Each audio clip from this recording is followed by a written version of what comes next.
And my last question, Paul, so I can let you get out of here, man. We talked to Max Kellerman after the fight, and I don't know if you've heard that he kind of called Manny the best fighter of our era, and of course we asked him, well, more people will say Floyd, and he said, well, it's up to people's perception and whatever people see because he moved up 8 weight classes. What is your take on that, Paul? I mean, is it even debatable at this point? They went head up, Floyd won. Is it even debatable who the best fighter of this era is right now?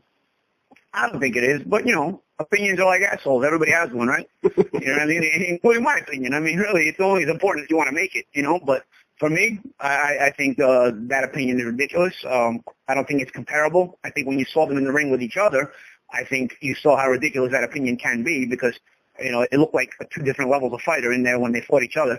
So, I think it speaks for itself. As far as the weight class thing, I mean, that whole Floyd can't keep growing. When you're a smaller weight class guy, you can go up 4 pounds and move up in weight. When you're a higher weight class guy, you got to move up 10, 15 pounds. So it's different when you move up in weight as you get bigger. So I think even the whole moving up in weight thing is a bit on the ridiculous end as well.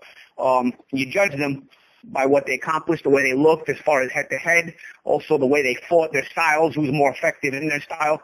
And I think Floyd ticks all the boxes and has the advantage in all facets over there. And then when they fought head-to-head, you saw head-to-head just exactly how they matched up. And for me, it wasn't even close. For anybody that watched the fight, it wasn't even close.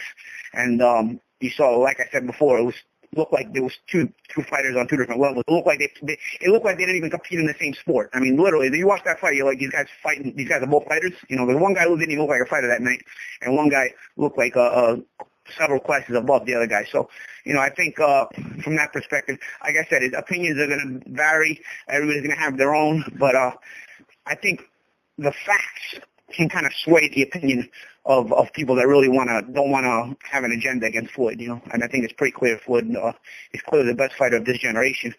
He's been head and shoulders above everybody else.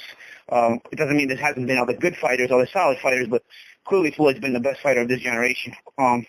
Just like for me in the 90s, I mean, for me in the hold on, some fucking dickhead with a motorcycle coming by. For me in the 90s, it was Roy Jones, especially the late part of the 90s. It was clearly Roy Jones, even though there was some of the great fighters in that era. The late 90s was clearly a Roy Jones era, So just like right now, I mean, I feel like the Mayweather era has been dominated by Floyd Mayweather. And there's been other solid fighters, Manny being one of them, but he's definitely not on the level of Manny, definitely not on the level of Floyd, as has nobody else. I mean, nobody else has been on that level either. That's why it's the Floyd Mayweather era.